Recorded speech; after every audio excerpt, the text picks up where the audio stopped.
The wind moved across the open land like a restless ghost when the cowboy reached the edge of the market. The sun was hot above him and dust covered his clothes and his horse. He had been riding since dawn. His name was Caleb Hart, a man who worked hard, spoke little, and carried a calm look that made others step aside when he passed. Most people at the market came to trade cattle or rifles, but Caleb was not there for trade. He had heard a story the night before, a cruel one, that 3 Apache children were being sold by men who cared for nothing but money. He could not sleep after that. He had seen too much wrong in his life to stay quiet again. The market was noisy and full of smells, smoke, sweat, and dust mixed together. Traders shouted prices, horses neighed, and the sound of coins clinking filled the air. Caleb walked slowly between the wagons, his eyes scanning faces. He saw men selling blankets, bullets, even old army coats. Then he saw something that made him stop. 3 small children were sitting in the back of a wooden wagon. Their hands were tied with rope. Their faces were tired and covered in dust. They were silent, but their dark eyes followed every sound around them. The man standing near them was a trader with a thick beard and a smile that showed gold teeth. He looked at Caleb and grinned. "You looking to buy something, cowboy?" he asked in a rough voice.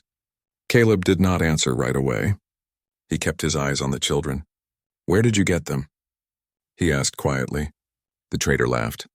"Don't matter where. I paid for them fair. You want them, you pay more." Caleb's face didn't change. He reached into his coat and pulled out a small leather pouch. "How much?" he said. The trader squinted at him, trying to guess if Caleb was serious. "100 each," he said. "They're wild ones, strong, worth more if you train them." Caleb's jaw tightened. He counted the money slowly and dropped the pouch on the table. "I'll take all 3, he said. The trader laughed. "You sure you know what you're doing? Those kids belong to no one now." Caleb looked him straight in the eye. "They belong to someone. Just not you." The trader shrugged and waved his hand. "They're yours, cowboy." Caleb untied the children himself. They flinched when his hand touched the ropes, but he moved slow and gentle. When the ropes fell away, he nodded toward his horse. "Come on," he said softly. "You're free now." The oldest girl looked at him with wide, unsure eyes. The boy beside her held her hand tight. The smallest girl hid behind them. They didn't speak a word. Caleb helped them climb up behind his saddle and turned his horse toward the open road. He didn't look back. The sun began to set as they rode north, painting the desert in gold and red.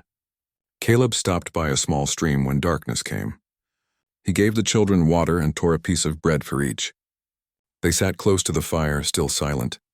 Caleb watched the stars appear one by one. He didn't ask where they came from or what had happened. He knew pain too well to press it. After a long time, the boy spoke. "You pay for us," he said quietly. Caleb looked up from the fire. "Yes," he said. The boy frowned. "Oh, why?" Caleb looked into the flames. "Because no one else would, and because what they were doing was wrong." The boy did not reply, but he kept watching the man with careful eyes. The smallest girl fell asleep, her head resting on her sister's arm. The air grew cold, and Caleb threw another stick on the fire. When morning came, they started moving again. The children followed every word he said without question. He gave them water from his canteen and shared what little food he had left. When the sun rose higher, the older girl whispered something in Apache. The boy translated in broken English. She say, "Her mother will come?" Caleb gave a small smile. "Then I'll wait for her," he said. They kept riding through rocky land and dry grass. The land stretched wide and empty, quiet except for the sound of hooves. Caleb could feel someone watching them sometimes, that strange feeling of eyes in the distance, but he didn't see anyone.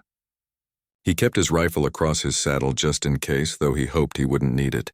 By noon, the sky turned pale and heavy with heat. Caleb led the horse through a narrow canyon to rest in the shade. The walls of red stone rose high on both sides. It was quiet except for the soft wind. Then his horse stopped and snorted, ears twitching. Caleb's hand went to the rifle. He looked up. 5 figures stood on the rocks ahead. Women. Their faces painted with red and black lines, their hair long and braided with beads. They moved with grace and silence, holding bows and knives. One of them stepped forward, tall, proud, her eyes sharp as the edge of a blade. The children gasped. The boy shouted something in Apache and ran forward with the 2 girls. The tall woman dropped her bow and caught them in her arms. The sound that came from her was not anger. It was relief. She knelt and held them tight, her shoulders shaking as she spoke to them in quick, soft words. Caleb dismounted slowly. He stood with his hands open, showing he carried no threat. The other women watched him closely. The tall one looked up after a moment. Her eyes were full of tears, but also fire. "You bring them?" she asked, her voice rough with emotion. Caleb nodded. "Yes, I found them at the market. I bought them to free them." She stared at him for a long moment as if weighing every word. Then she asked, "You pay money for Apache children?" "I did. Why?" Caleb looked at her calm and steady. "Because no one else would. Because I couldn't walk away." For a few seconds, no one spoke. The desert wind moved softly through the canyon. The tall woman finally nodded once. She said something to the others and they lowered their weapons. The children stayed pressed against her, holding her hands. Caleb took a small step back. "They're safe now," he said quietly. "That's all I wanted." The woman looked at him again, her face unreadable. Then she spoke slowly. "You come with us, you eat.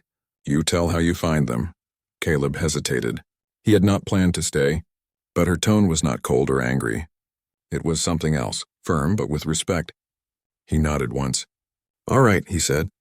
The women led the way through the canyon, moving with the ease of those who knew every rock and shadow. Caleb followed behind on his horse. He could see the children looking back at him now and then. The smallest girl smiled faintly, holding her mother's hand. As they went deeper into the canyon, the air changed. The smell of smoke drifted through the wind. Caleb saw figures watching from above the cliffs, warriors with bows drawn but not fired. They were waiting, silent and still, watching him. He didn't move faster or slower. He kept his eyes ahead and his heart steady. By the time they reached the hidden valley beyond the rocks, the sky had turned gold again. Smoke rose from small fires and the sound of drums carried faintly through the air. Caleb realized he had stepped into a place few white men had ever seen, an Apache camp, alive and breathing with the quiet rhythm of the desert.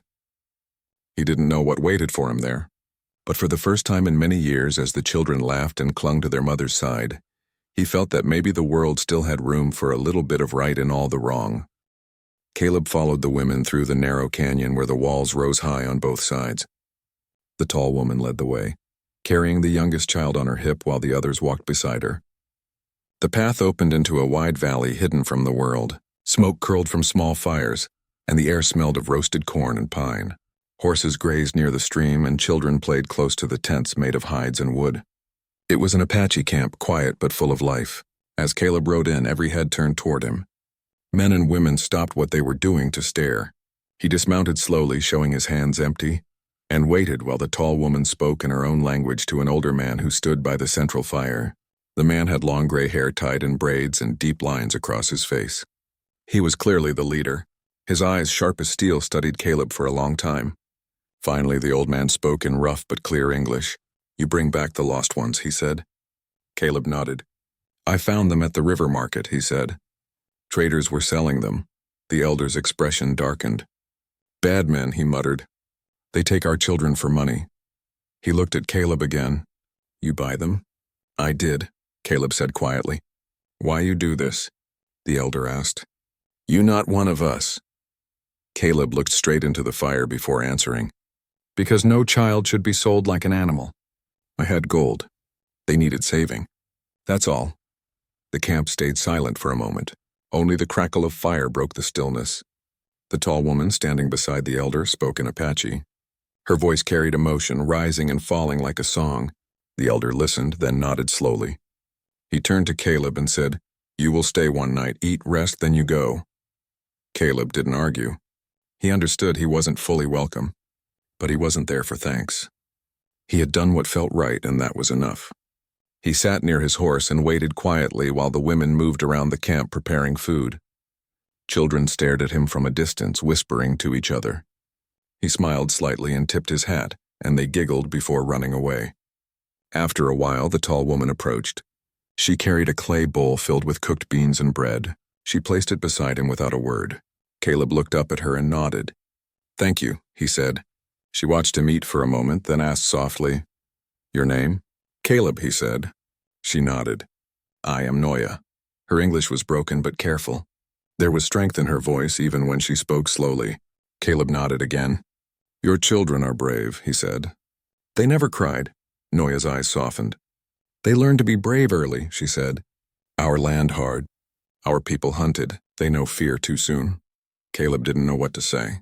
He finished eating and handed the bowl back. Noya took it and turned to leave but stopped halfway. You ride alone, she said. No family? Caleb looked toward his horse. Had one. Lost them long time ago. Noya said nothing, but her eyes showed she understood loss. She gave a small nod and walked away. As night came, drums began to play softly in the camp. The sound rose and fell with the wind. Men and women gathered near the fire, singing low songs that echoed through the valley.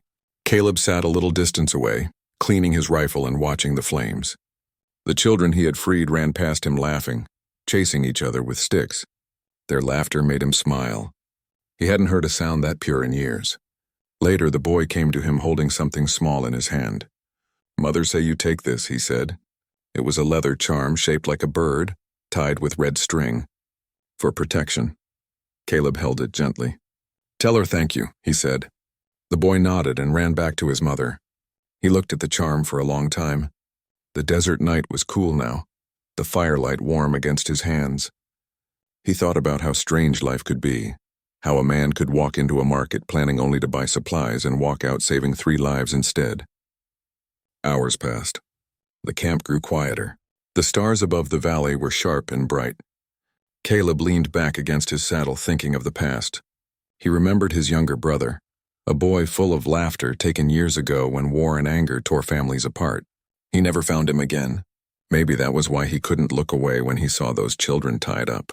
Maybe he was still trying to make peace with ghosts. Near midnight, soft footsteps approached. Noya stood there, wrapped in a blanket. She looked at him for a while before speaking. You are a strange man, she said softly. You buy but not to keep. You give back. That is not what white men do. Caleb gave a small smile. Maybe not. But I've seen too much to stay quiet. Wrong is wrong no matter who does it.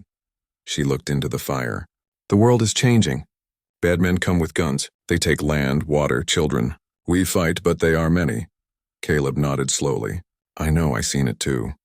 Noya's eyes lifted to him again. You fight? He looked into the distance. I fought once. Lost too much. There was silence between them.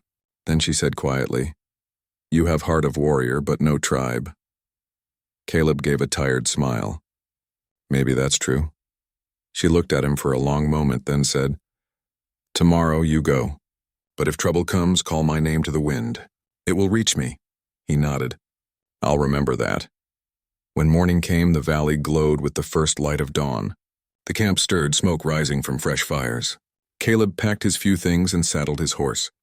Noya stood with her children near the stream. The boy and girls waved shyly. Caleb smiled and tipped his hat. Take care, he said softly. Noya nodded. You too, cowboy. He mounted his horse and turned toward the canyon.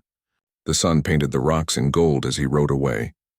Behind him, the Apache camp grew smaller until it disappeared into the land. He rode for many miles that day. The wind was steady, the road long, but something inside him felt lighter. He wasn't sure if it was peace or just a quiet sense that he had done one thing right in a world full of wrong. Weeks later, when the sun burned hot over his ranch, Caleb heard distant thunder that wasn't from the sky. Raiders had come down from the north, a gang of thieves looking for horses and gold. They rode hard toward his land, firing into the air, thinking it would be easy. Caleb took cover behind a wagon, rifle in hand. He was outnumbered. Then he heard a sound from the ridge, the call of a hawk, sharp and wild. He looked up and saw them, riders moving fast along the cliffs, their horses kicking up dust. Apache riders. The raiders turned, startled as arrows struck near them. The attackers didn't come close. They stayed high, firing warning shots that forced the gang to retreat. Within minutes, the raiders fled into the desert, leaving Caleb's land untouched. The Apache riders stopped at the ridge for a moment. One figure, tall and proud, raised her hand toward him. Caleb raised his hat in return. Then they vanished into the horizon like smoke on the wind. From that day on, no thief or trader dared come near his ranch again. The townsfolk whispered that the cowboy who once walked alone now had invisible friends in the hills. Caleb never spoke about it. He just kept working his land, quiet and steady. But sometimes, when the wind passed through the canyon and the evening sun painted the rocks red, He thought he could hear soft laughter carried on the air. The laughter of 3 children he once saved and a woman who had taught him that kindness could cross even the widest line between worlds.